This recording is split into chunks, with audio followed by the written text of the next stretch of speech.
주일 2부 예배 오신 성도님들을 주의 이름으로 환영하고 축복합니다. 이 시간 모두 자리에서 일어나셔서 묵도하심으로 하나님께 예배하겠습니다.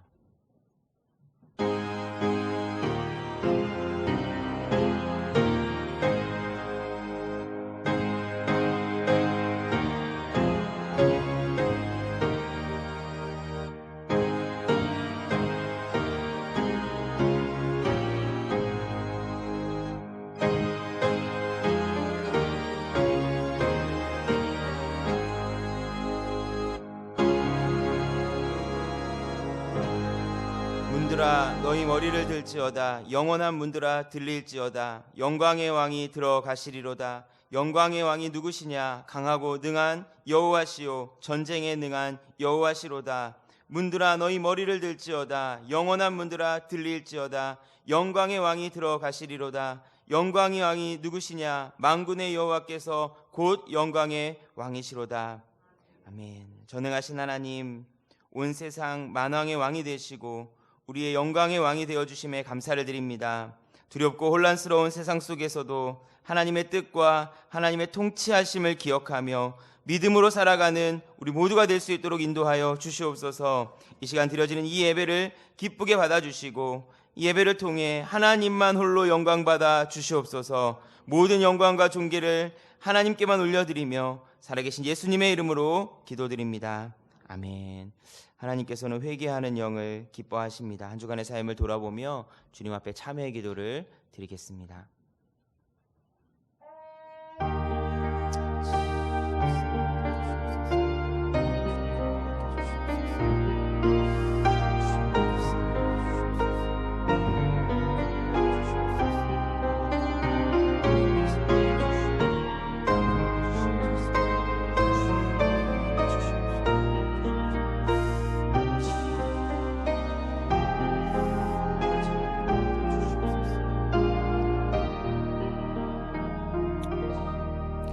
그러므로 이제 그리스도 예수 안에 있는 자에게는 결코 정죄함이 없나니 이는 그리스도 예수 안에 있는 생명의 성령의 법이 죄와 사망의 법에서 너를 해방하였음이라.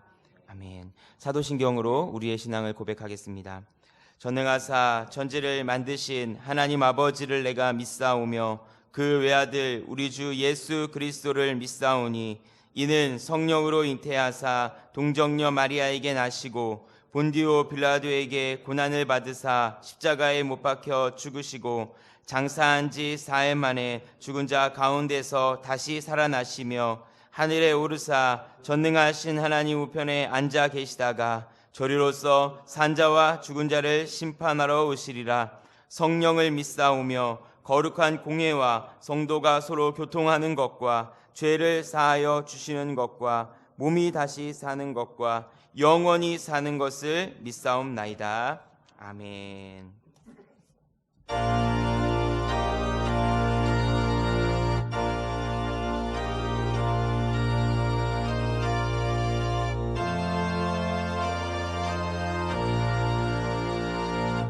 이 천지가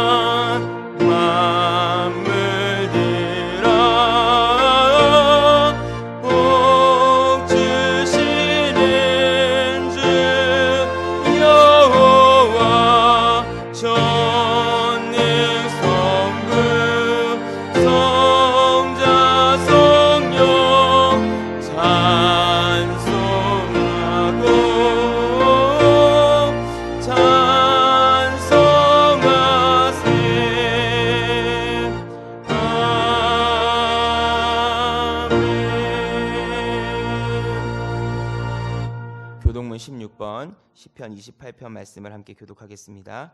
여호와여 내가 주께 부르짖으오니 나의 반석이여 내게 귀를 막지 마소서. 그게 잠잠하시면 내가 무덤에 내려가는 자와 같을까 나이다.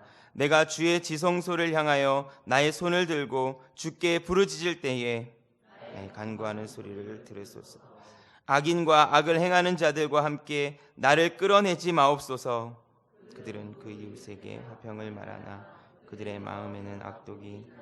그들은 여호와께서 행하신 일과 손으로 지으신 것을 생각하지 아니하므로 여호와께서 그들을 파괴하고 건설하지. 여호와를 찬송하며 내 간구하는 소리를 들으시오. 여호와는 나의 힘과 나의 방패시니 여호와는 그들의 힘이시오. 그의 기름 부음 받은 자의 구원의 요새시로다. 아멘. 다 함께 공동체 고백을 드리겠습니다. 주보 1면을 참고해 주시기 바랍니다. 우리는 그리스도의 보혈로 구원받은 성도입니다. 우리는 예수님의 본을 따라 깊이 사랑합니다. 우리는 예수님의 마음으로 은혜와 복음을 나눕니다. 우리는 성령의 능력으로 이웃과 사회를 치유합니다. 우리는 다음 세대를 믿음의 세대로 세웁니다. 우리는 하나님의 나라를 꿈꾸며 이 땅의 문화를 회복합니다. 우리의 삶이 세상에서 살아있는 말씀이 될 때까지 순종합시다. 아멘. 모두 자리에 앉으셔서 찬송가 570장 찬송하겠습니다.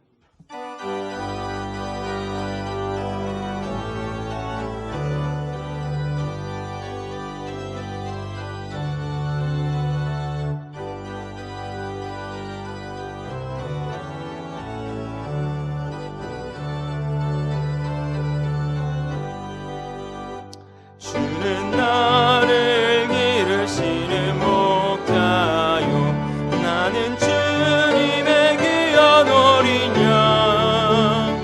푸른 풀밭 맑은 시냇물가로 나를 늘 인도하여 주시나에. 주는 나의 좋은 목자, 나는 어린 양. 저를 따라 꼴을 먹여주시니 내게 부족함 전혀 없어라. 예쁜 새들 노래하는 아침과 노을 비키는 고운 황혼을 사랑하는 나의 목자 음성이 나를 언제나 불러주신다. 주는 나의 좋은 목자, 나는 그의 어린 양. 저를 따라 꼴을 먹여주시니 내게 부족함 전혀 없어라. 못된 짐승 나를 해치 못하고 거친 비바람 삼지 못하리. 나의 주님 강한 손을 펼치사 나를 주야로 지켜주신다. 주는 나의 좋은 목자, 나는 그의 어린 양. 저를 따라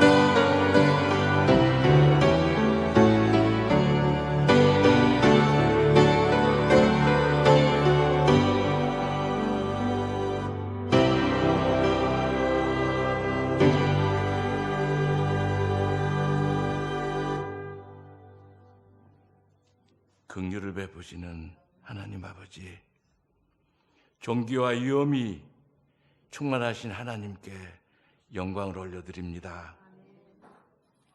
예배를 드리기조차 어려운 상황에서도 예배 자리에 불러주신 하나님께 감사와 찬양을 올려드립니다. 긍휼을 베푸시는 주여, 이 땅을 불쌍히 여겨 주시옵소서. 이 땅에 관영한 죄의 결과로 인하여 코로나 전염병 재앙이 온 세상을 덮고 있나이다. 그리하여 온 나라가 비상사태를 선포하고 두려움에 떨고 있습니다. 이 시간 엎드려 간구하옵나니 주여 도와주시옵소서. 모든 것을 온전케 하실 분은 오직 여호와 하나님뿐입니다. 이 나라 이 땅을 그리스도의 보혈로 덮으사 전염병이 더 확산되지 않도록 막아주시고, 확산을 막기 위하여 사투를 벌이고 있는 의료진과 방역당국을 지켜주시옵소서. 이러한 두려움과 경제적 위기 가운데 우리의 이기적인 생각이나 불평하는 마음을 내려놓고 온 나라가 힘을 합쳐 이 환난을 극복할 수 있도록 도와주시옵소서. 만군의 여호와 하나님, 하나님의 크신 자비와 긍휼하심으로 저희들의 모든 죄악들을 용서하여 주시고 특히 하나님의 이름을 망령케 하는 이단의 거짓 세력을 소멸시켜 주시옵소서. 또한 세상의 걱정거리가 되고 있는 한국 교회의 문제와 이 땅에 만연한 이념적, 정치적 갈등과 증오가 사라지게 하옵소서. 오늘도 교회 본분인 예배를 지키고 온전하게 드리기 위해 애쓰시는 담임 목사님을 보혜사 성령님께서 붙들어 주시고 예배당 방역에 헌신하는 각 기관의 수고를 기억하사 우리 성도와 우리 교회를 평안하게 지켜주시옵소서. 오늘도 각 가정에서 영상을 통해 하나님께 예배드리는 성도들을 더욱 강건하게 지켜주시고 동일한 은혜를 베풀어 주옵소서. 감사드리며 우리의 치료자가 되시는 예수님 이름으로 기도합니다. 아멘.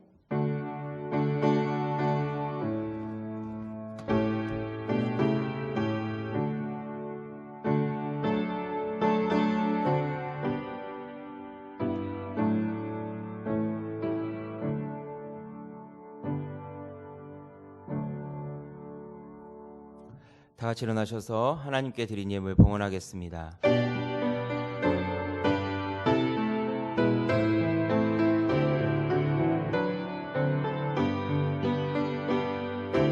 만 가지 은혜를 받았으니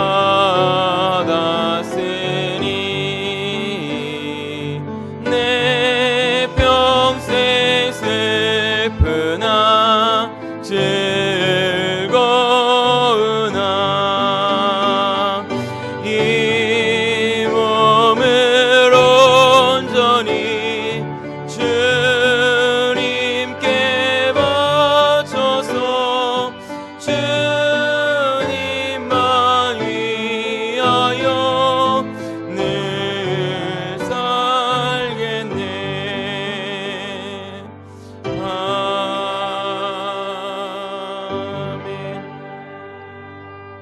나와 내 백성이 무엇이기에 이처럼 즐거운 마음으로 드릴 힘이 있었나이까. 모든 것이 주께로 말미암아 싸우니 우리가 주의 손에서 받은 것으로 주께 드렸을 뿐이니이다. 모든 상황 속에서도 우리와 함께 하시며 우리의 힘이 되신 하나님 아버지, 코로나 바이러스가 우리의 삶을 위협하고 일상을 무너뜨리고 있지만 그럼에도 불구하고 하나님 여전히 우리의 손을 붙들고 계시는 줄 믿습니다. 하나님, 이 믿음을 가지고 담대하게 믿음으로 살아가게 하여 주시옵소서. 이 시간 주님을 사랑하는 마음으로 예물을 올려드립니다. 기쁘게 받아주시고 더 풍성한 것으로 주님 앞에 올려드릴 수 있도록 은혜를 더하여 주시옵소서. 드려진 이 예물이 하나님의 귀한 사업에 잘 사용될 수 있도록 도와주시고 우리 장지교회가 하나님의 나라를 확장하는 주님의 도구로 잘 쓰임받을 수 있도록 힘을 더하여 주시옵소서. 우리의 모든 필요를 채우시는 하나님께 감사드리며 예수님의 이름으로 기도드립니다. 아멘. 자리에 앉겠습니다. 교회 소식을 전해드립니다. 주보 2면을 참고해 주시기 바랍니다. 코로나19 관련해서 예배 안내를 해드립니다. 저희 교회는 계속해서 공예배를 유지하고 있습니다. 기도 많이 해주시고 안전하게 예배할 수 있도록 협조해 주시기 바랍니다. 주일 예배에 참여하지 못하는 분들을 위해 주일 예배 실황을 녹화해서 주일 오후 12시부터 홈페이지를 통해서 올리기도 하고 유튜브를 통해서 올리기도 합니다. 주변에 예배 나오지 못하는 성도님들이 주일 성수를 꼭 하실 수 있도록 이 영상 예배를 드릴 수 있도록 안내해 주시기 바랍니다. 주일 오후 성경 공부 및 기타 프로그램 및 순개강은 연기됩니다. 아울러서 교회 식당도 당분간 운영하지 않습니다. 바이러스로 인해 어려움 가운데 있는 우리의 이웃과 또 교회들 그리고 이 나라와 또 전 세계 열방을 위해서도 기도해 주시기 바랍니다. 온라인 예배를 안내해 드립니다. 지난 주일부터 부서 예배 영상이 교회 유튜브를 통해서 게시가 되고 있습니다. 주보 5면을 참고하시면 다음 세대들이 어떻게 영상으로 예배를 드릴 수 있는지를 안내하고 있습니다. 특별히 저희 교회 유튜브 채널이 지난주부터 다시 개설이 되었는데 들어가셔서 구독을 꼭 해주시기를 바라겠습니다. 휴대전화 및 자동차 키를 교회에서 소독해 드리고 있습니다. 1층 로비에 자외선 살균기가 준비되어져 있는데 오셔서 꼭 소독하시고 또 예배 전후 시간에 이용해 주시기 바랍니다. 계속해서 담임 목사님 나오셔서 예배 인도해 주시겠습니다. 감사합니다. 이렇게 주일 함께 예배 드리는 것이 얼마나 큰 은혜인지 여러분 얼굴 보니 우리 주님 뵙는 것처럼 기쁩니다. 유튜브를 사용하실 줄 아는 사람은 지금 스마트폰을 좀 꺼내 주시겠어요? 동영상을 재생하지 않으면 데이터가 그렇게 많이 들지 않습니다. 꺼내셔서 유튜브 검색란에 장지교회 이렇게 검색을 해 보십시오. 장지교회 검색을 하시면 장지교회 페이지가 나옵니다. 동그라미 있는 거, 설교 있는 거 말고 동그라미 있는 거, 그거 누르시면 뭐 설교 있는데도 괜찮은데 그거 누르시면 오른쪽 위쪽에 구독이라고 적힌 데가 있어요. 그걸 누르십시오. 그 눌러도 돈 안 나갑니다. 돈 안 나갑니다. 아무 상관없는 거예요. 그래서 구독자 수가 100명 이상이 돼야 여기가 믿을 만한 데인 줄 알고 독립된 주소를 준답니다. 여러분 눌러주셨습니까? 누르신 분은 우리 이세진 목사님이 나중에 확인하셔서 잘했다, 착하고 충성되신 종아 이렇게 답을 하실 겁니다. 고맙습니다. 함께해 주셔서 안 하는 것은 모를까 기왕 하게 되면 저희가 조금 더 열심히 잘하는 것이 맞는 것 같습니다. 못하는 것이 있는 대신 할 수 있는 것이 생기니까. 저 말고도 우리 교회 지금 비슷한 그 성격이 있는 교회들이 유튜브 채널을 운영 안 하는 데가 꽤 있었거든요. 이번에 다들 하면서 서로 구독 눌러달라고 이렇게 애를 쓰더라고요. 갑자기 시작하니까 신생하는 것처럼 보여서 신뢰성 때문에 그런 것 같습니다. 우리 영상을 보시는 분들도 지금 유튜브를 키셔서 구독 한번 눌러주시면 감사하겠습니다. 우리 다 같이 자리에서 오늘은 잠깐 일어서셔서 전후좌우 돌아보면서 한번 인사하십시다. 네, 더 건강하십시오. 한 번 더 하세요. 휴대전화 살균하고 가세요. 네, 무료입니다. 그것도 한 10초 정도면 됩니다. 휴대전화 살균하고 가세요. 감사합니다. 이 주일에 하나님께서 우리에게 주시는 말씀은 신약성경 마가복음 6장 30절부터 44절까지의 말씀입니다. 신약성경 63면에 있는 마가복음 6장 30절부터 44절까지의 말씀을 우리 한 절씩 교독하시고 마지막 절은 합독하도록 하겠습니다. 사도들이 예수께 모여 자기들이 행한 것과 가르친 것을 낱낱이 고하니 이르시되 너희는 따로 한적한 곳에 가서 잠깐 쉬어라 하시니 이는 오고 가는 사람이 많아 음식 먹을 겨를도 없습니다. 이에 배를 타고 따로 한적한 곳에 갈새 그들이 가는 것을 보고 아는 사람들이 그들인 줄 안지라. 모든 고을로부터 도보로 그곳에 달려와 그들보다 먼저 갔더라. 예수께서 나오사 큰 무리를 보시고 그 목자 없는 양 같음으로 인하여 불쌍히 여기사 이에 여러 가지로 가르치시더라. 해가 저물어가매 제자들이 예수께 나와 여짜오되 이곳은 빈들이요 날도 무리를 보내어 두루 촌과 마을로 가서 무엇을 사 먹게 하옵소서. 대답하여 이르시되 너희가 먹을 것을 주라 하시니 여짜오되 우리가 가서 200데나리온의 떡을 사다 먹. 이르시되 너희에게 떡 몇 개나 있는지 가서 보라 하시니 알아보고 이르되 떡 5개와 물고기 2마리가 있더이다 하거늘. 제자들이 명하여 그 모든 사람으로 때를 지어 푸른 잔디 위에 앉게 하시니 때로 100명씩 또는 50명씩 앉은지라. 예수께서 떡 5개와 물고기 2마리를 가지사 하늘을 우러러 축사하시고 때를 떼어 제자들에게 주어 사람들에게 나누어 주게 하시고 또 물고기 2마리도 모든 사람에게 나누시. 다 배불리 먹고 남은 떡 조각과 물고기 함께 읽습니다. 떡을 먹은 남자는 5,000명이었더라. 아멘. 우리 여성 중창단 특송 후에 담임 목사님 나오셔서 물러남의 각성이라는 제목으로 말씀 전해 주시겠습니다.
한번 서 계셔 보세요.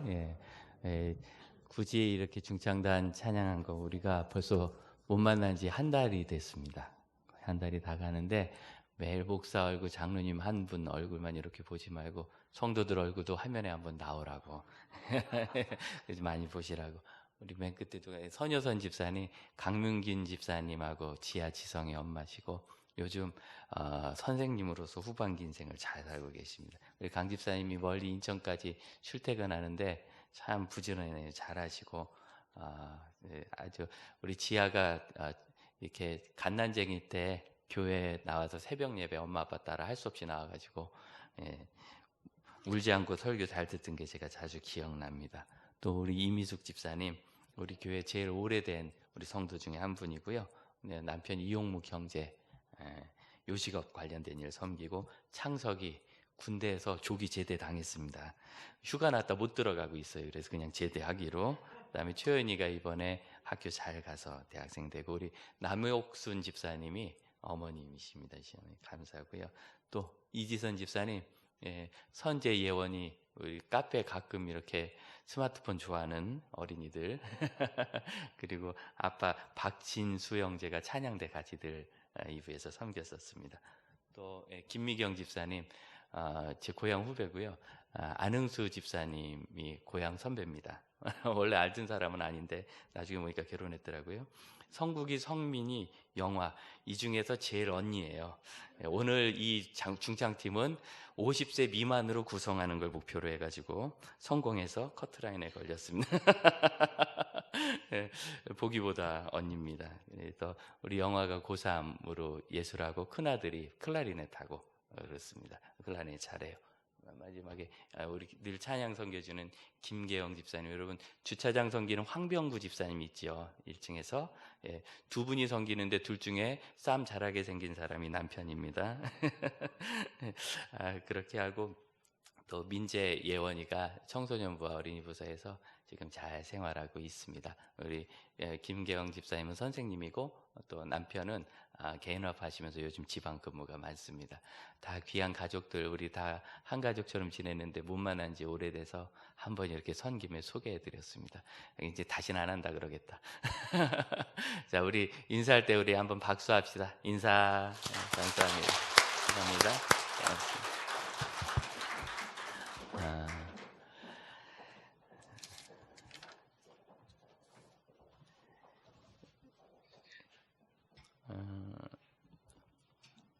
지난주에 우리가 예수님께서 물러나신 이야기를 같이 나눴지요. 예수님의 물러나심은 세례 요한과 관련이 있었습니다. 세례 요한이 헤롯에게 잡혔다라는 말씀을 들으시고, 요단강가에서 유대 지역에서 사역하시다가 북쪽으로 열흘이 나가야 되는 갈릴리 고향 쪽으로 물러가셔서 나사렛에서 가르치시고, 그곳에서 반대에 직면하자 그냥 또 더 물러나셔서 낯선 동네지만 대도시인 가버나움으로 가셔서 또 사역하시고, 그러면서 나사렛, 가버나움을 중심으로 한 갈릴리 지역에서 2년 정도를 사역하시면서 사역의 큰 전성기를 얻으셨다. 물론 이제 그 사이에도 예루살렘에 왔다 갔다 하신 것으로 요한복음에 나옵니다. 그렇게 하셨다. 그런데 물러남이 항상 후퇴를 말하는 것이 아니라, 성령 충만하여 하나님이 인도하신 가운데 있으면 그것이 새로운 변화를 가져올 수 있는데, 두 가지 중요한 전제가 있다 그랬죠. 하나는 물러남을 전후로 해가지고 세계관이 바뀌어야 합니다. 보는 관점, 내 삶을 보는 관점. 예수님 나사렛에서 30년 넘게 사셨는데 물러나서 오셨을 때는 이전과 다른 천국의 복음을 가르치시고, 그리고 분명하게 본인의 메시아 되심을 이제 나타내기 시작하셨기 때문에 사역이 굉장히 커졌고, 이 일이 반대도 부딪혔지만 새로운 세계관으로 사시는 것이 옳다. 그래서 이 코로나 바이러스 때문에 교회와 전 세계, 한국 사회 이제 말할 것도 없어요. 오히려 우리는 매 먼저 맞고 좀 지나가는 느낌이고, 요즘 뭐 유럽, 북미, 남미, 아시아 난리도 아니죠, 소식이. 그래서 지금 오히려 외국 걱정이 슬슬 되기 시작할 만큼 그렇습니다. 전 세계가 물러남을 경험하게 되는데, 이렇게 물러남을 경험한 이후에도 변화를 겪기 위해서는 지금부터 내가 새롭게 가져야 될 시각은 무엇인가, 내 삶을 어떻게 보고 하나님이 주신 내 주변의 세계를 어떻게 볼 것인가 하는 것이 중요하다 말씀드렸고, 두 번째로 동역자를 얻어야 된다. 동역자를 얻는다는 것은 없었던 사람을 새로 만든다는 의미보다는 내 주변에 그동안 함께 해주신 분들 중에서 위기 때 진짜 친구가 드러나요. 그러면서 누구와 평생 더 이 사역을 해나갈까. 오늘 우리 영유아를 두신 분들을 위해서는 오병이어 하는 그림을 그렸는데, 그 미술가가 그린 겁니다. 박도욱 집사님이. 미술가신데 그림 전시회도 계속하고, 중국에선 비싼 값에 팔립니다. 국내는 잘 모르겠는데. 그런데 계속 우리 교회에 계셨지만 이런 사역을 통하여 새롭게 또 어린이들을 위해서 색칠 공부 그림 그려서 자료실에 올려두었거든요. 우리 방송 예배하시는 분들 중에서 어린 자녀가 어려워하면 그거 출력해 주시고 색칠하라 하시고 나중에 부모님이 설명해 주세요. 이렇게 같이 일할 사람들이 위기 속에서 새롭게 드러나기 시작해야 돼요. 브라질에서 목회하시던 제가 참 존경했던 목사님 우리 교회 오셔서 금요예배 집회 인도하셨는데 정말 사역 잘하시고 교회도 4번을 개척하셔서 다 중형교회로 잘 성장한, 남미에서 장로교회가 그렇게 성장하기 어렵거든요. 참 좋은 목사님이신데 마지막 위기는 정말 크게 겪으셨어요. 제가 옆에서 듣는데 어떻게 사람들이 그렇게 악할 수 있는가. 물론 반대편은 입장이 다르겠지만 결국 악해지는 단계, 반대를 넘어서 악하게 되는 단계는 뭐냐면 내가 가진 생각을 꼭 관철시키려고 억지를 쓰기 시작하면 악해져요. 부모님이 자녀들에게 그렇게 하면 안 된다, 이렇게 해라 저렇게 해라 이야기를 하는데 어느 순간 아이가 자기가 너무 뜻한 바가 있어서 아빠 엄마하고 부딪힐 때가 오잖아요. 좌우지간 노상원 목사님이 말씀하신 대로 부모님과 싸워서라도 자기 할 일을 하려고 하는 애들은 반드시 성공한다는 거예요. 싸워서라도 그 일을 하겠다는 아이들은 사명이 있는 애들이니까 성공한다. 그런데 그렇게 할 때 부모 입장에서 다 인생 다 살아보셨으니까 우린 알잖아요. 글쎄 네가 전공과 상관없이 공무원이 제일이다, 이런 거, 안정, 편안한 거. 근데 아이들이 그걸 받아들이지 않을 때 그걸 억지로 부모님이 관철시키려 하면 악하게 들어요. 그리고 옛날 아버님들 어떻게 하셨어요? 딸아이 머리를 밀어버렸어요. 못 나가게. 그랬죠. 옛날에 모든 아버지는 그러지 않았지만 많이 그러셨고, 그리고 머리를 밀어버려 이런 소리를 서로 막 하고 그랬어요. 지금은 상상도 못할 일. 여러분 감옥 갑니다 그러면. 가학행위라 그래가지고. 그런데 난폭하게 이제 막 가는 거예요. 왜? 관철시키느라고, 억지로라도 듣게 하려고. 제가 가장 마지막에 그렇게 만난 아버지는 그것도 10년 넘었는데 아이를 골프채로 때려서 대학교 2학년짜리 딸을 골프채로 때려서 애가 멍이 들어가지고 나오질 못하는 거예요. 얼굴을 또 때려가지고 안경을 쓰고 저한테 나왔는데 위로도 멍자국이 나와요. 이건 악한 거예요. 그런데 아버지를 만나보니까 생각이 너무 단순해. 때려서라도 이 아이를 바르게 키우고 싶었다. 그래서 얘기했어요. 맞고 바르게 크는 애가 어디 있습니까? 아버지를 증오하는 아이가 어떻게 바르게 큽니까? 기본 상식에서 벗어난 일들을 악하게 해나가는 거예요. 그겁니다. 그래서 어떻게 그렇게 악한 상황이 올 수 있는가? 성도들 간에 말이죠. 우리가 한국교회 내에서 많이 듣잖아요. 예배당 벽에 그 철조망까지 올리는 일이 있었지 않습니까? 최근엔 그렇게까지 하는 교회들이 없는데 한동안은 당신의 뜻이 옳다고 생각하니까 그걸 관철하느라고 막 그러는 거예요. 참 슬픈 일입니다. 그런데 그 일을 통하여 많이들 떠나가고 났는데 떠날 것 같은 분들이 안 떠나고 같이 오더라는 거예요. 그래서 왜 당신들은 안 갑니까? 그랬더니 목사님 왜 우리가 갑니까? 우리 목사님의 목회 철학과 이 교회 정신에 굉장히 동의하고 감동받았습니다. 다만 그동안은 주변에 너무 붙어있는 분들이 많아서 우리가 멀리 있을 수밖에 없었는데 이제는 무주공산이라 언제든지 올 수 있네요. 이렇게 해서 새로운 동역자들을 얻으셨는데 제가 그분 중에 몇 분을 만났거든요. 너무 좋은 분들이시더라고요. 여러분 위기의 때, 물러남의 때는 진짜 나와 함께 할 수 있는 사람들이 드러나는 때입니다. 예수님께서 유대 지역 서울 근처 경기도에서 잘 되는 데서 사역하실 때가 아니라 고향으로 좀 낙향하듯이 세례요한 잡히고 이렇게 물러나셨을 때, 요한복음 4장에 있는 표현대로 물러나셨을 때 그때 예수님은 4명의 제자들과 5번째 제자로 마태를 부르신 거죠. 뭐 순서는 정확히 알 수 없습니다만 복음서상의 순서는 4장에 그렇습니다. 4장 5장에 이렇게 해서 제자들을 얻으시잖아요. 그러니까 우리가 지금 숨어만 있고 한계만 느끼지 말고 여러분 이 일이 이제는 진짜가 열렸어요. 무슨 진짜가 열렸습니까? 이 코로나 바이러스는 우리가 다 튼튼하셔서 이기실 수 있는데 누구도 이겨내기 어려운 실물 경기의 후퇴가 오기 시작했습니다. 지난 주간에 주식 시장이 오르락내리락 가당치도 않게 미국 주식이 10% 가까이 오르락내리락 하는 것은 굉장히 드문 일입니다. 또한 그런데 석유값이 끝없이 떨어지는데 원유값이 여기에다 사우디와 러시아의 이런 어떤 묘한 경쟁이 붙어가지고 그럼 사우디아라비아는 석유 1배럴당 그 생산 원가가 $3가 안 됩니다. 미국의 세일가스는 $40를 추측합니다.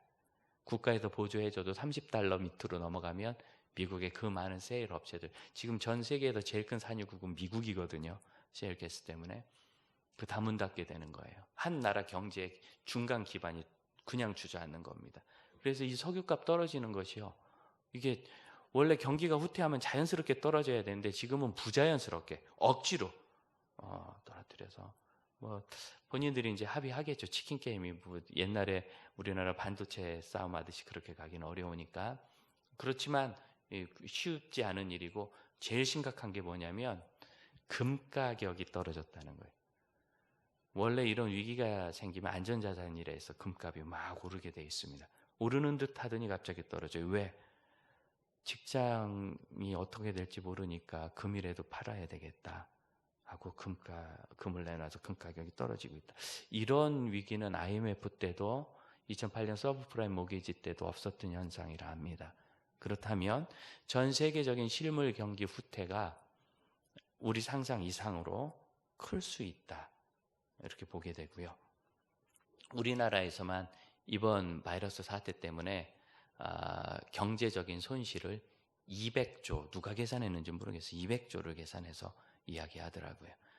그렇다면 이런 것은 누구도 피해 나가기 쉽지 않아요.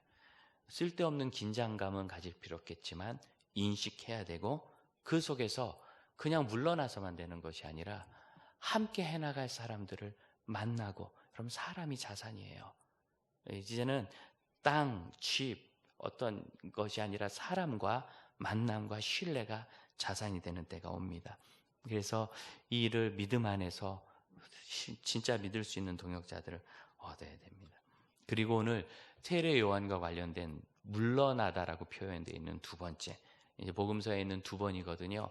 한 번은 마태복음 4장에 있는 세례 요한이 잡혔을 때, 그리고 오늘 우리가 읽은 마가복음 6장 5,000명을 먹이신 사건 오병이어를 읽었는데 그 앞에 세례 요한이 처형된 이야기가 나와요.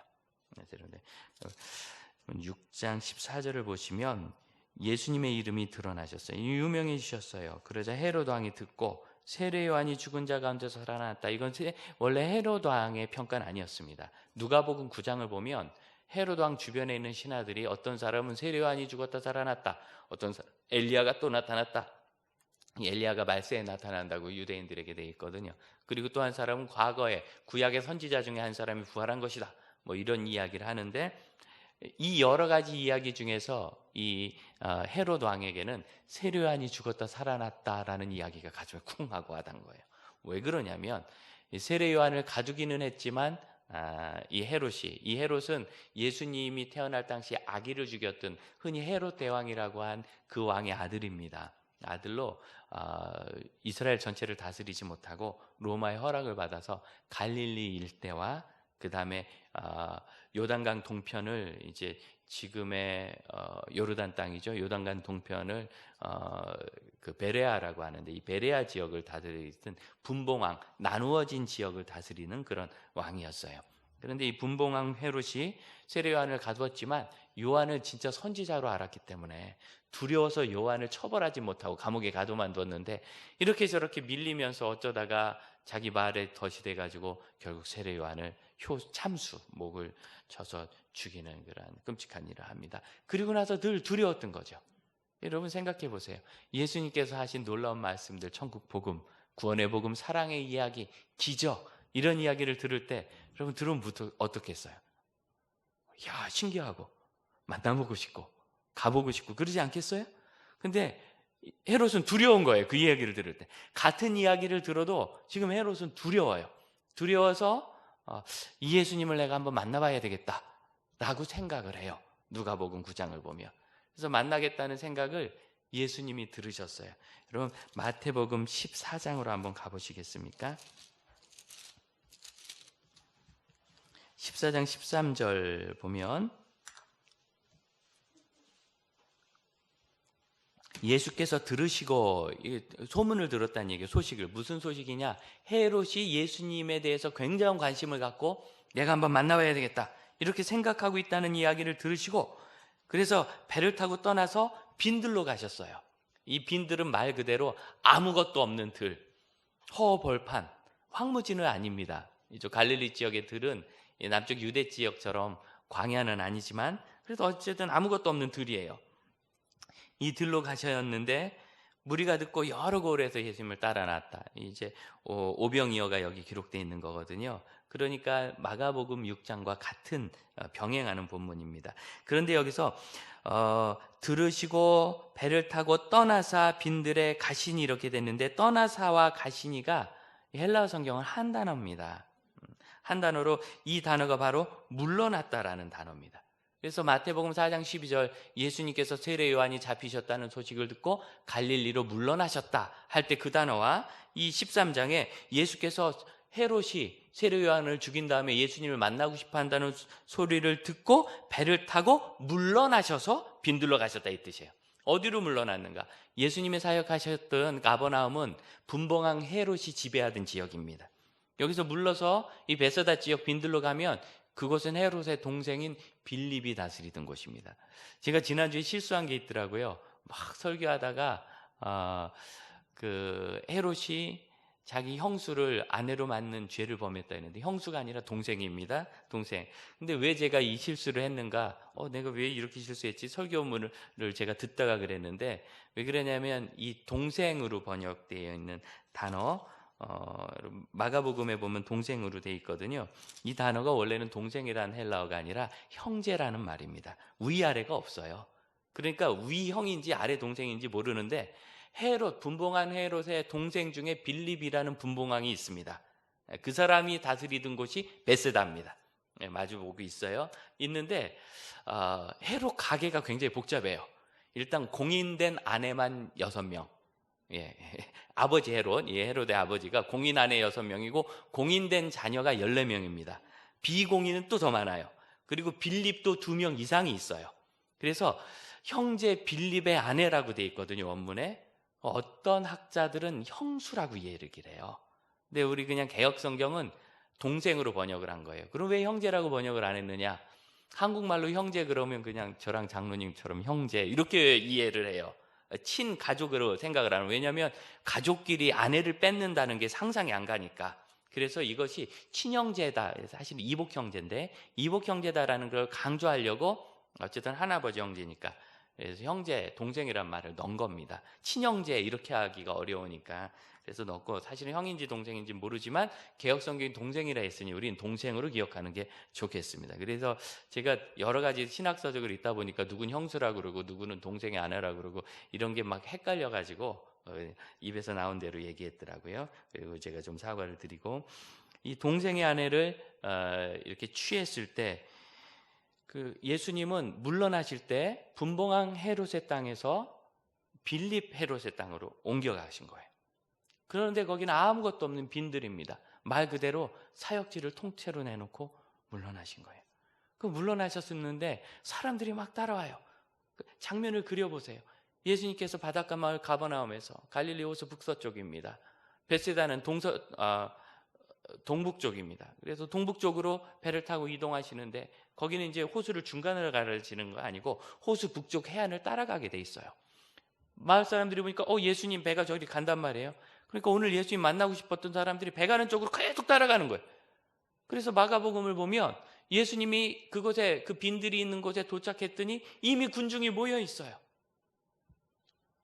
그래서 예수님이 기분이 좋으셨다. 야, 그래도 나를 따라오는구나 라고 성경은 적지 않고 마가복음 6장에 뭐라고 얘기하시느냐면 6장 33절, 그들이 가는 것을 보고 많은 사람들이 예수님인 줄 알고, 34절, 큰 무리를 보시고 목자 없는 양 같은 무리로 인하여 불쌍히 여기셨다. 신약에서 불쌍히 여기다는 단어는 이 어원이 내장이라는 뜻입니다. 장기, 그러니까 내 장기, 가슴이 아파요 하듯이 마음이 저릿저릿한 거예요. 구약의 불쌍히 여기다는 단어는 허리가 수그러진다는 뜻입니다. 누가 누워있어요, 환자가. 이렇게 보면서 불쌍히 여기지 않겠죠. 너무 안타까우면 허리가 수그러지는 거예요. 그러니까 이 말은 그냥 측은한 마음을 가졌다 정도가 아닙니다. 남미에도 코로나 바이러스가 퍼지는데 그 가난한 나라 베네수엘라에 코로나 바이러스가 퍼진답니다. 퍼뜨린 건 부자가 퍼뜨린 모양이에요.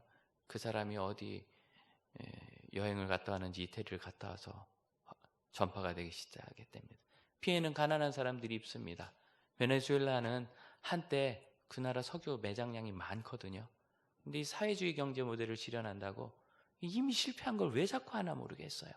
사람의 어리석음은 역사 속에서 배우지 않아서 사회주의적으로 이 석유 분배를 하다가 결국 나라가 망해가지고 베네수엘라는 지금 평균 임금 한 달치 임금으로 마스크 5장을 살 수 있답니다.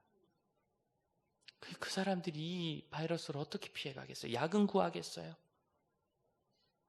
너무 가슴 아픈 일 아닙니까? 그리고 제가 그 기사를 읽고 큰일 났다. 기도도 하고, 베네수엘라는요 선교사님들도 못 살아요 지금. 너무 상황이 안 좋아가지고 어떻게 존재를 할 수 없으니까 기도했어요. 그리고 그게 끝이지 뭐. 지금은 베네수엘라를 찾아가거나 뭐 펀드를 만들어서 보내거나 물건을 보내거나, 그냥 죄송합니다만 남이니까. 그래, 아직 제게는 가까이 오지 않았어요. 그래서 많이 생각해 보세요. 거기 제 딸이가 있다고 생각해 보세요. 그럼 제가 베네수엘라 불쌍하다 그러겠어요? 지금 이제 외국을 걱정하기 시작하니까 이 유럽 간 이 신혼부부가 빨리 돌아와야 되는데 그 생각을 해요. 부모님은 아마 더 심하겠지만 저도 그 생각을 해요. 그리고 우리 목회자들이 모이면 기도하고 어떻게 연락이 되냐, 어떻게 움직인대나 서로 살펴보고 그래요. 필리핀의 마닐라가 지금 통제가 되기 시작한답니다. 통행금지가 생기기 시작하고 거기는 이제 대통령이 상당히 전제적이라서 도시를 봉쇄해야겠다고. 마닐라가 인구 1000만이 넘는 도시거든요. 굉장히 큰 도시입니다. 가만히 있어봐. 그 근처에, 그 안은 아니고 약간 외곽에 우리 성도가 있는데 그건 어떡하지나. 벌써 이제 마음이 막 쓰이는 거예요. 그리고 알아보고 싶고 도와줄 일이 없는가 싶고. 왜요?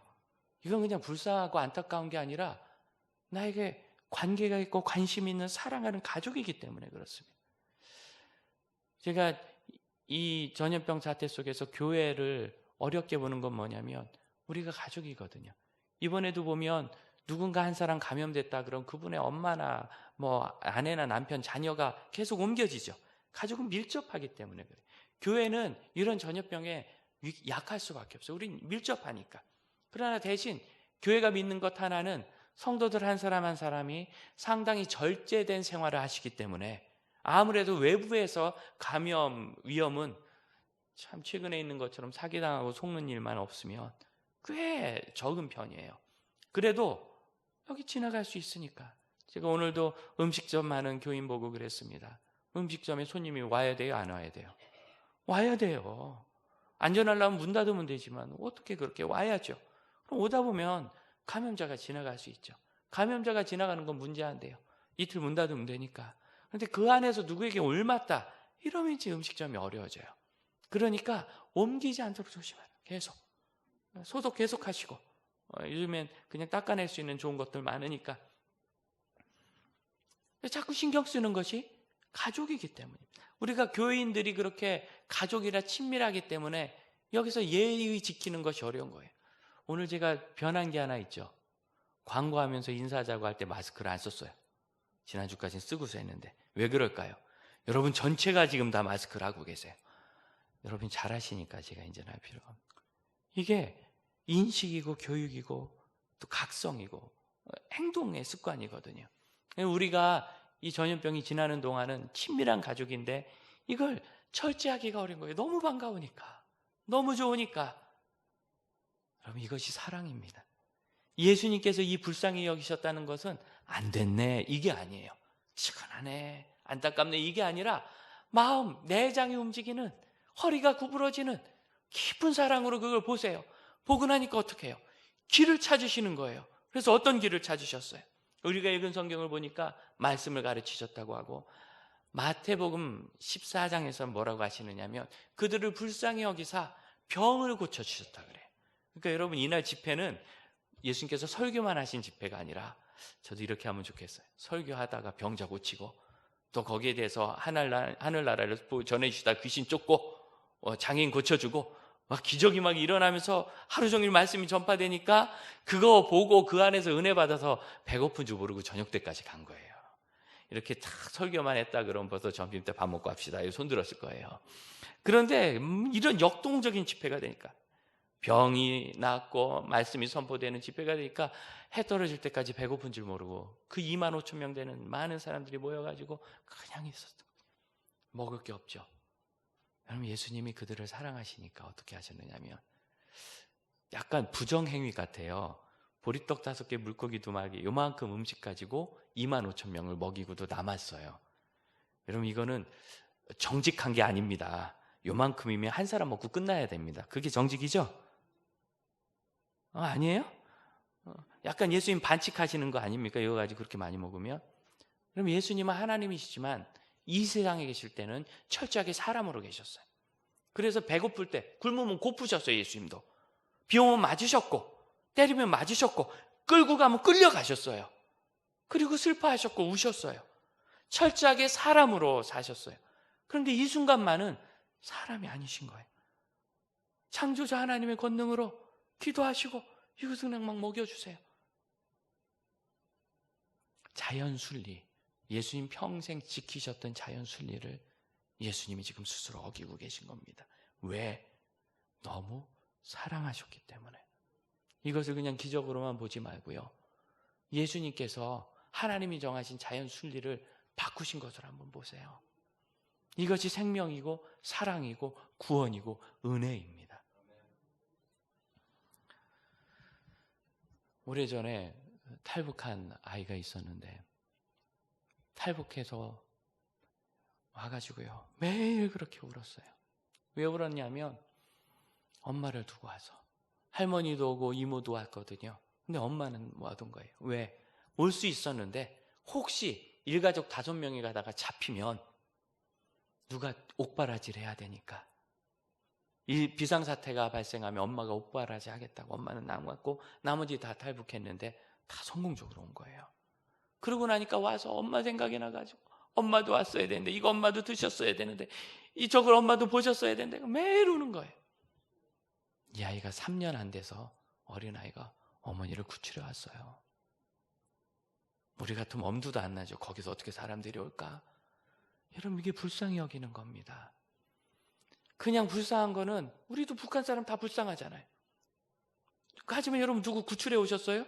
국정원에 좀 가셔야 되겠네. 하지만 거기 내 가족을 두고 온 사람은 같이 불쌍하게 봐도 다른 거예요. 이 마음을 예수님께서, 그리고 우리 하나님께서 우리를 향하여 품고 계십니다. 예수님의 이 사랑은 원래 예수님 안에 있었던 거지만, 이 오병이어를 경험한 청중들과 그리고 오늘날의 성도들, 위기를 겪는 성도들에게 하나님이 우리를 어떻게 보시는가를 다시 한번 생각하게 합니다. 하나님은 우리를 그렇게 보십니다. 그렇기 때문에 뭔가 물러나야 될 때 두려워할 필요가 없어요. 왜냐하면 하나님이 사랑 가운데서 그 일을 허용하신 것이기 때문에. 우리는 하나님께서 역사하시는 모든 것이 술술 풀리고 잘 돼야 된다고 생각하지만, 지금 일본에 가신 우리 김성성 교사님도 중국에서 선교하실 때 우리 교회 간증하셨지만 그 얘기 하시잖아요. 지갑을 잃어버렸다. 한 달 생활비인데 지하철에서 소매치기를 당해가지고 이제 알아챘을 때 정신없이 찾아보니까 다른 칸에 지갑이 버려져 있더라. 봤더니 딱 지하철값 남겨놨더라. 그러면서 뭐라고 하셨어요? 한국 소매치기보다 중국 소매치기가 인간적이다. 집에 갈 돈은 남겨준다. 그러면서 그 와중에도 중국 편을 들어요. 그렇지만 집에 가서 사모님한테 그것도 못 챙긴다고 그렇게 구박을 받고, 그러나 동시에 무슨 얘기하세요? 감사합시다. 하나님, 우리가 잃어버린 일을 위해 감사합니다. 그리고 나서 이분이 비자를 갱신하려면 비행기를 타고 네 식구가 다 해외로 나가야 되는데, 거기서 갱신해주면은 절약이 되잖아요. 시간도 절약되고. 부탁하러 관공서에 갔더니 안 해주죠. 당연히 안 해줍니다. 전 그 얘기 들어본 적이 없습니다. 내륙에서 그렇게 본토에서 비자 연장해준다. 그 분위기 좋을 때는 한두 번 하는 거지. 그때만 해도 분위기 안 좋을 때인데 안 해줍니다. 그런데 좀 해달라고 조르느라고 좀 있었는데, 높은 자 사람이 자매가 오더니 지금 빨리 행사 준비하라고 하면서, 이 사람 왜 여기 있느냐고. 뭘 해달라고 온다고. 빨리 해주라고, 빨리 보내라고. 그래서 하고 왔다고. 그래서 잃어버린 돈의 4배 정도를 절약했다고. 그리고 나서도 안 잃어버렸으면 5배인데 이런 생각하세요 혹시? 이게 뭐냐면, 하나님은 이렇게 잘 해주신다 그게 아니라, 그리고 나서 그 다음번에, 그리고 1년 반 전에 비자가 안 나와서 결국 중국에서 철수하셨잖아요. 우리 교회 선교사님들도 그러시지만, 나오실 때 그게 미리 예고된 게 아니니까 재산 정리도 안 돼가지고 거기 있는 지인들에게 연락해서 어떻게 좀 정리하라고, 정리해달라고. 갑자기. 여러분, 이런 물러남은 우리에게 큰 가슴 아픈 상처도 되고 두려움도 되지만, 두려워하실 필요 없는 것은 하나님의 허락 가운데 있는 거예요. 비자를 못 주신 것이 아니라, 주시려면 주시지만 그런 하나님이 안 주신다면 우리는 물러나서 그 다음에 무엇을 각성해야 돼요? 하나님이 얼마나 큰 사랑으로 우리를 사랑하시는가, 하나님이 얼마나 큰 사랑으로 우리를 사랑하시는가. 그 일은 각 사람에게 다 다를 겁니다. 그러나 얼마나 큰 사랑으로 우리를 사랑하시는지를 생각하면 그 사랑대로 움직일 수 있습니다. 저도 지난 주간에 마스크 2장을 가서 샀습니다. 줄 서서. 저는 면 마스크 2개 빨아서 쓰니까 그 필요 없다. 그래서 아주 기본적인 의료용 마스크 그 몇 장 가지고 있는 거 가지고 버티고 마스크 안 샀어요. 나라가 부족하다 하니까. 옛날 같으면 종교개혁 시대 같은 우리 목회자들이 병자들이 있는 곳 가서 기도하고 돕겠지만, 지금은 그런 사회가 아니라 저희가 뭐 갈 수도 없으니 뭐래도 하는 거죠. 그런데 제 아내가 제 눈을 똑바로 보면서, 목사님은 필요 없지만 애들은 필요하니까 가서 2장을 사오라고. 그래서 애들 생각하니까 가서 사게 되더라고요. 오후 2시가 돼서 마스크를 사러 가는데, 우리 애처럼 생긴 웬 여자애가 2개를 사서 이렇게 품에 품고, 이거 사면 왜 이렇게 들고 다니는지 모르겠어요. 샀다! 뭐 이러듯이 2개 들고 오는데, 그걸 들고 지나가는 걸 보는데요, 저걸 나도 꼭 얻어야 되겠다! 이런 생각이 들더라고요. 그거 가서 줄 서니까 줄이 길어요. 내 차례 올래나. 금방금방 줄던데요. 저도 15분 줄 서서 샀어요. 2개. 사가지고 오는데, 이래서 부자구나. 그러면서 마음이 한편으로 목사로서 얼마나 또 미안하고, 못 샀다는 사람들이 자꾸 뉴스에 나오니까. 여러분, 혹시 꼭 필요한데 못 사신 분이 있으면 한 분에 한해서 제 걸 드리겠습니다. 하나는 우리 애들 주고. 사랑하는 마음이 있으면 어떻게 해서든지 길을 찾잖아요.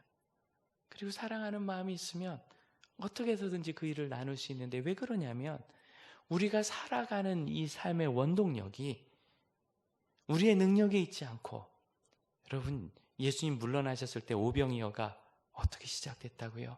예수님이 사랑하셔서 불쌍히 여기신 다음에, 그 다음에 뭘 들려주셨어요? 하나님의 말씀. 어떤 일을 하셨어요? 하나님의 능력, 병을 고치고 먹이셨어요. 결국은 위기를 극복하고 벗어나는 능력은 사람에게 있는 것이 아니라 하나님의 말씀과 하나님이 베푸시는 힘에 있습니다. 그렇기 때문에 그것이 위기입니다. 위기. 결국에 제가 마태, 마가, 누가, 요한에 공통적으로 있는 이 오병이어의 이야기 중에 마가의 본문을 선택한 이유는, 이 마가복음이 유난히 길어요. 그런데 긴데 다른 복음성과 비교해 보면 특별히 내용이 더 다른 게 있는 건 아닌데 뭐가 있느냐면 유난히 예수님의 사랑하심을 섬소목수로 잘 표현하고 있어요. 예수님이 가실 때 사람들은 어떻게 하셨는지, 그리고 심지어 예수님이 그곳으로 가실 때도요, 제자들을 위해서 지금 막 전도여행 마치고 온 제자들이 너희가 먹지도 못하고 힘들었으니까 조용한 곳에 가서 쉬자. 그래서 그들을 데리고 가셔서 제자들을 쉬게 하려고 했는데 못 쉬고 백성들이 먼저 오니까 그걸 불쌍히 여겨가지고 그 말씀을 전해주시고 그 다음에 떡이 몇 개가 있느냐 물어보시고 다 나눠서 한치게 하시고 일일이 그것들을 나눠주시는 구체적인 예수님의 사랑이.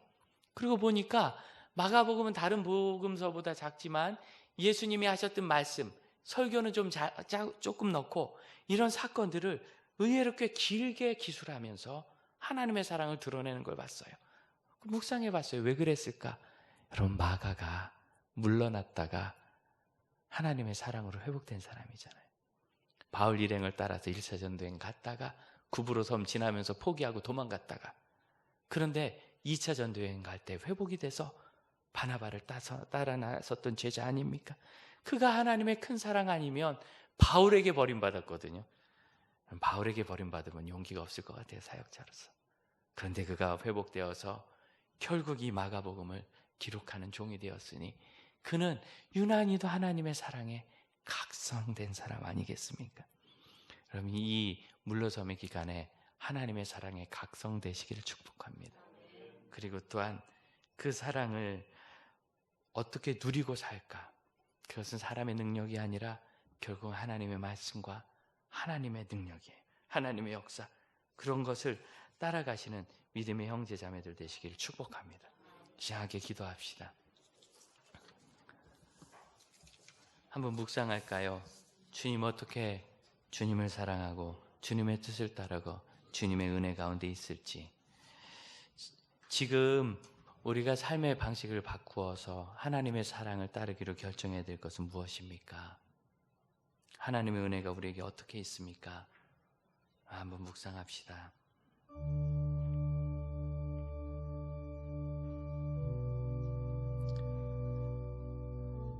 삶의 방식을 갱신하십시오.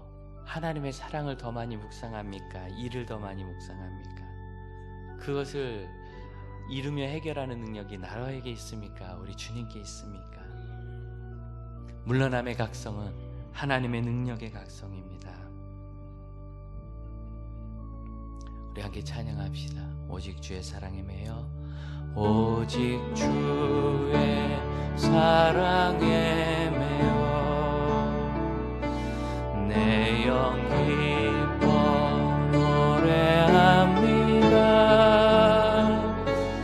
이 소망의 언덕 기쁨의 땅에서 주께 사랑 드립니다. 오직 주의 임재 안에 갇혀 내 영 기뻐 찬양합니다. 이 소명의 언덕 거룩한 땅에서 주께 드립니다. 주께서 주신 모든 은혜 나는 말할 수 없네.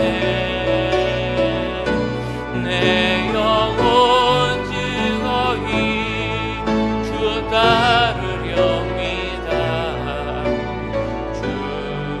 우리 자리에서 일어나 고백합시다. 주께서 주신 모든 은혜, 주께서 주신 모든 은혜 나는 말할 수 없네. 내 영혼 즐거이 주 따르렵니다. 주께 내 삶 드립니다. 주님 사랑 때문에, 그리고 그 사랑으로 말미암아 저희가 멸절되지 않고 생명을 유지하며 그리고 소망을 품습니다. 이 일이 다 지나가겠지만 지나가기만 기다리지 말고 그 전에 우리의 세계관을 바꾸고 믿음의 동역자들을 얻으며 우리 삶에 하나님의 사랑을 누리고, 그리고 그 사랑과 하나님의 말씀 진리와 하나님의 능력으로 다시 서는 물러섬의 시기를 살게 하여 주옵소서. 지금은 우리 주 예수 그리스도의 은혜와 하나님의 크신 사랑과 성령의 역사하심이 하나님의 사랑으로 말미암아 물러섬의 시대에 소망을 품는 형제 자매들에게 그들의 각성된 하나님의 능력과 말씀 위에 이제로부터 영원토록 함께 하실지어다. 아멘. 감사합니다.